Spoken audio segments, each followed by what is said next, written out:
Haleluya, puji nama Tuhan, salam sejahtera di dalam kasih kita Tuhan Yesus Kristus.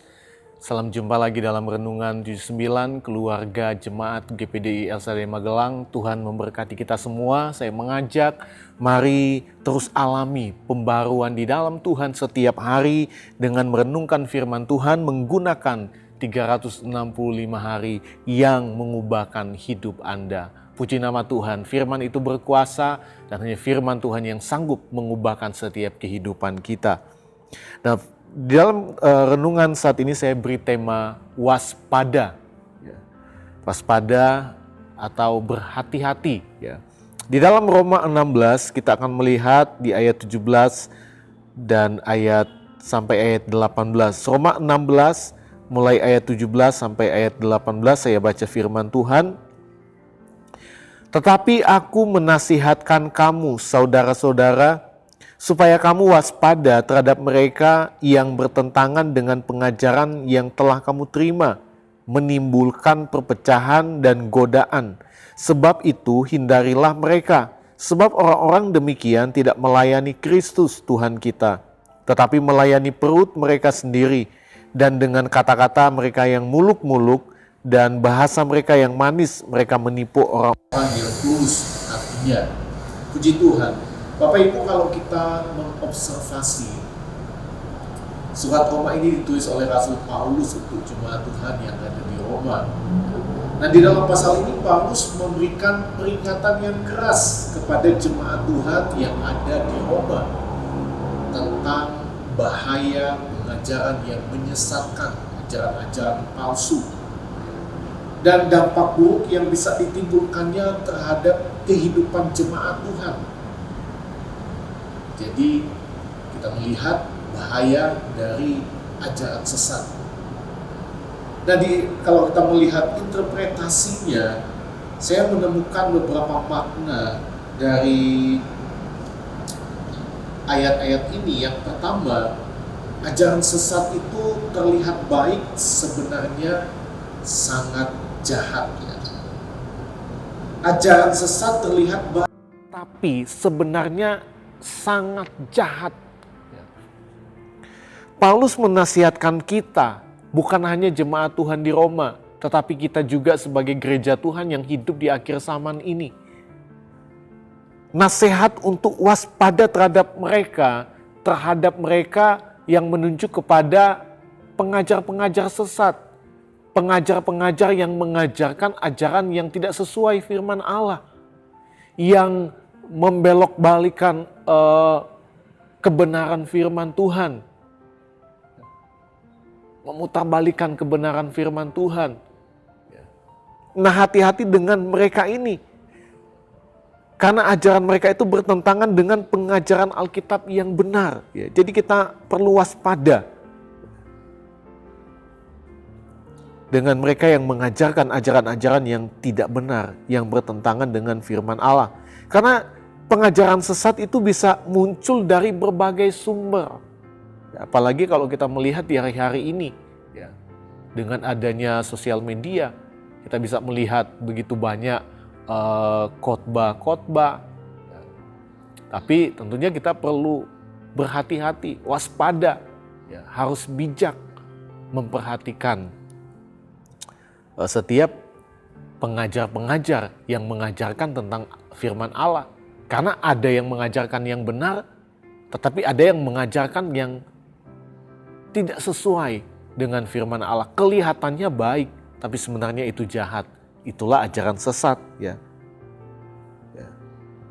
Pengajaran seperti ini bisa muncul dari berbagai sumber, termasuk dari orang-orang yang nampaknya memiliki pengetahuan yang luas akan Alkitab. Karena ada banyak orang yang kita lihat di luar sana, sepertinya orang-orang yang pandai, punya pengetahuan yang luas tentang firman Allah. Tetapi sebenarnya mereka sedang mengajarkan sesuatu yang tidak baik. Ya kita perhatikan lagi, kalau itu baik, sesuai dengan firman Tuhan, berarti dia mengajarkan pengajaran yang murni. Tapi kalau tidak sesuai lagi dengan firman Tuhan, berarti bukan pengajaran Alkitab yang murni. Nah, Paulus memberikan ciri-ciri dari orang-orang yang menyebarkan pengajaran yang menyesatkan. Mereka itu tidak melayani Kristus, kata firman Allah. Tuhan mereka tidak melayani Kristus Tuhan kita, tetapi melayani perut mereka sendiri. Ini berarti bahwa motivasi mereka bukanlah untuk memuliakan Tuhan, melainkan untuk keuntungan pribadi mereka sendiri. Yesus juga memberikan peringatan serupa. Kalau kita melihat di dalam Matius 7 ayat 15, firman Allah bilang seperti ini, "Waspadalah terhadap nabi-nabi palsu yang datang kepadamu dengan menyamar seperti domba, tetapi sesungguhnya mereka adalah serigala yang buas." Hati-hati dengan pengajaran-pengajaran, dengan mereka yang mengajarkan ajaran-ajaran yang sesat. Seperti domba mereka datang dengan kelembutan. Tetapi sebenarnya mereka adalah serigala yang buas, yang siap untuk membunuh, menghancurkan, membinasakan dengan ajaran-ajaran yang mereka bawa. Ya. Tidak ada kemurnian, tidak ada kebenaran, tidak ada kehidupan di dalam ajaran sesat. Yang ada hanya kehancuran. Ya. Nah, makna yang kedua yang saya perhatikan, kalau yang pertama ajaran sesat itu terlihat baik tapi sebenarnya sangat jahat. Yang kedua, ajaran sesat itu menimbulkan perpecahan. Ya. Kalau kita memperhatikan kembali di dalam ayat ini, ya, ajaran sesat itu menimbulkan perpecahan. Mereka yang mengajarkan ajaran-ajaran demikian hanya mendatangkan perpecahan kepada jemaat Tuhan. Perpecahan dalam jemaat adalah sesuatu yang sangat serius. Ya. Dan kita lihat ini adalah tujuan dari iblis. Ketika jemaat terpecah, kesatuan tubuh Kristus tentunya terganggu. Ya. Yang namanya ada konflik, ada perpecahan dalam jemaat, ya tubuh sebagai tubuh Kristus pasti akan terganggu. Dan misi gereja, misi kita sebagai anak-anak Tuhan, sebagai tubuh Kristus untuk memberitakan Injil, pada akhirnya menjadi terhambat. Kenapa? Karena ada perpecahan yang disebabkan ajaran sesat. Ya. Itu sebabnya Paulus juga pernah menegur jemaat Tuhan di Korintus. Jadi kalau kita perhatikan, ini bukan hanya terjadi kepada jemaat Tuhan di Roma, ajaran-ajaran sesat yang datang untuk menghancurkan, tetapi datang juga kepada jemaat Tuhan yang ada di Korintus. Dan Paulus pernah menegur jemaat Tuhan di Korintus karena ada perpecahan antara jemaat saat itu. Di dalam 1 Korintus 1 ayat 10, Paulus bilang, "Tetapi aku menasihatkan kamu, saudara-saudara, demi nama Tuhan kita Yesus Kristus, supaya kamu seia sekata dan jangan ada perpecahan di antara kamu, tetapi sebaliknya supaya kamu erat bersatu dan sehati sepikir." Ya. Karena kita lihat dampak dari perpecahan itu sangat merugikan, membuat tubuh Kristus terpecah. Ya. Pemberitaan Injil tidak akan maksimal. Ya. Dan sekali lagi saya katakan ini adalah tujuan iblis, supaya pemberitaan Injil itu terhambat. Ya. Tidak ada jiwa-jiwa. Tujuan iblis kan supaya nggak ada jiwa-jiwa yang datang kepada Tuhan. Ya. Ya, jadi kita lihat tujuan iblis adalah menghambat pemberitaan Injil dengan cara menimbulkan perpecahan, ya, lewat ajaran sesat. Ya. Nah, makna yang ketiga, ajaran sesat menimbulkan godaan. Ajaran sesat hanya menimbulkan godaan. Godaan di sini menunjuk kepada hawa nafsu duniawi yang menyebabkan pada akhirnya kita, anak-anak Tuhan, itu melakukan perbuatan-perbuatan yang berlawanan dengan pengajaran yang benar dari firman Allah yang telah kita terima. Ya.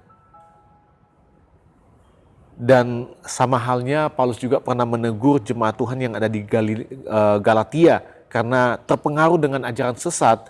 Di dalam Galatia 3 ayat 1 sampai ayat 3, Paulus bilang seperti ini, "Hai orang-orang Galatia yang bodoh, siapakah yang telah mempesona kamu? Bukankah Yesus Kristus yang disalibkan itu telah dilukiskan dengan terang di depanmu? Hanya ini yang hendak ku ketahui daripada kamu.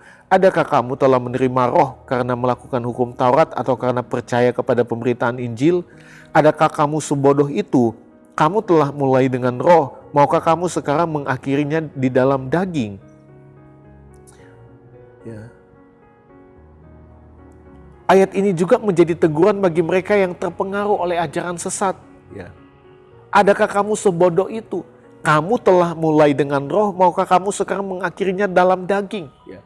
Jadi kita lihat ajaran sesat itu menimbulkan godaan, hawa nafsu. Supaya apa? Supaya gereja Tuhan, setiap anak-anak Tuhan pada akhirnya mereka yang sudah memulai dengan roh karena menerima yang benar, dengan ada ajaran sesat, mereka pada akhirnya mengakhiri di dalam daging, hawa nafsu duniawi. Orang yang hidup oleh hawa nafsu dunia tidak akan mendapat bagian di dalam kerajaan Allah. Sudah dijelaskan di dalam Galatia 5 ayat 19 sampai ayat 21. Ya, perbuatan daging telah nyata dan seterusnya kita melihat dikatakan ia tidak akan mendapat bagian dalam kerajaan Allah. Ya, jadi tujuan iblis untuk menyesatkan supaya apa?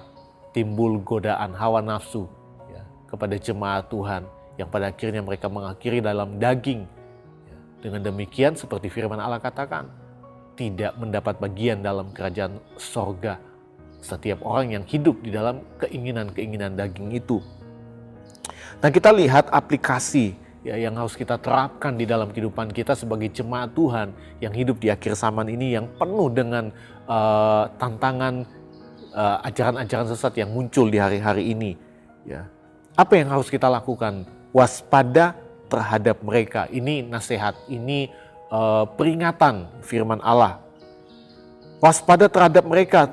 Terhadap siapa? Pengajar-pengajar sesat. Waspada, saya perhatikan dalam bahasa Yunani itu memakai kata skopein, yang artinya menjaga mata dari hal-hal yang menyesatkan, yang tidak sesuai dengan firman Allah. Jadi kita harus waspada, kita harus menjaga mata dari hal-hal yang menyesatkan. Hal-hal yang tidak sesuai dengan firman Allah yang kita lihat mungkin dalam sosial media, dimanapun itu. Ya kita jaga mata kita jauhkan itu, hindari hal-hal seperti itu. Ya. Apa juga yang harus kita terapkan di dalam kehidupan kita? Ya. Hindari, kata firman Allah, hindarilah mereka. Ya. Kalau tadi waspada terhadap mereka, ini hindarilah mereka. Ya. Kalau tadi kita berhati-hati dengan setiap ajaran sesat, jaga mata. Ya, firman Allah katakan, hindarilah mereka. Ini bukan berarti kita harus menghindari setiap orang yang berbeda pandangan dengan kita, tetapi kita harus menjauhi mereka yang dengan sengaja menyebarkan pengajaran yang bertentangan dengan kebenaran Alkitab. Jadi emang ada orang-orang yang sengaja, kalau ada beda pandangan, ya pendapat, sama-sama kita bisa meluruskan. Tapi kalau ada yang sudah bertentangan dengan firman Allah, dengan sengaja menyebarkan pengajaran yang bertentangan dengan kebenaran firman Allah, yang pada akhirnya menimbulkan perpecahan dan godaan dalam jemaat, kita hindari mereka itu ya. Ada jemaat yang katakan ada orang-orang yang datang untuk mengajarkan ajaran-ajaran yang tidak sesuai firman Allah, dan dia langsung menolak, yang menyuruh mereka pulang, tidak mau melayani mereka, tidak mau mendengarkan mereka. Mereka udah maksa untuk supaya bisa mendengarkan mereka, tapi dia katakan enggak, pulang sekarang. Jadi enggak memberikan kesempatan ya. Hindari atau berpaling ya. Eklinate, berpaling, meninggalkan, menjauhi ya. Di dalam Mazmur 37 ayat 27 katakan, jauhilah yang jahat dan lakukanlah yang baik, maka engkau akan tetap tinggal untuk selama-lamanya. Jadi kita harus menghindari, jauhi, gak usah didengar. Ya. Gak usah beri kesempatan, gak usah beri celah. Ya. Itu yang firman Tuhan mau ya kita lakukan dalam hidup kita, dalam menghadapi setiap pengajaran-pengajaran sesat. Yang terakhir, membangun kehidupan rohani yang kuat lewat firman Tuhan, agar kita selalu dapat membedakan antara pengajaran yang benar dan yang menyesatkan. Ya, dengan demikian kita dapat menjaga jemaat dari perpecahan, bahkan hidup kita sendiri dari godaan yang dapat merusak ya, kesaksian kita sebagai tubuh Kristus. Ya, Tuhan Yesus memberkati kita semua. Terima kasih Bapak Ibu, jemaat Tuhan yang telah mengikuti Renungan 79, kiranya setiap renungan yang sudah kita dengar dapat menjadi berkat bagi kita semua. Dan bagi Bapak Ibu, saudara-saudari yang ingin didoakan untuk pokok doa tertentu, mau menceritakan kesaksian baik mujizat kesembuhan, pemulihan masalah dan keluarga, dapat disalurkan melalui chat dalam WhatsApp di nomor 081327420088. Tuhan Yesus memberkati kita semua, mari kita berdoa. Segala pujian, syukur, hormat kemuliaan hanya bagi Tuhan Yesus di tempat yang maha tinggi. Terima kasih Tuhan buat saat ini kami boleh kembali menikmati kebenaran firman-Mu. Biarlah firman-Mu memperlengkapi setiap hidup kami, menjadi jemaat Tuhan yang kuat, jemaat Tuhan yang bertumbuh berakar lewat pengajaran firman Allah yang murni, sehingga kami menang menghadapi setiap ajaran-ajaran sesat yang muncul di hari-hari ini. Terima kasih Tuhan, terpujilah nama-Mu kekal selama-lamanya. Besarlah Tuhan dan sangat terpuji, dan kebesarannya tidak terduga. Angkatan demi angkatan akan memegahkan pekerjaan-pekerjaan-Mu dan akan memberitakan keperkasaan-Mu. Di dalam nama Tuhan Yesus Kristus, haleluya, amin.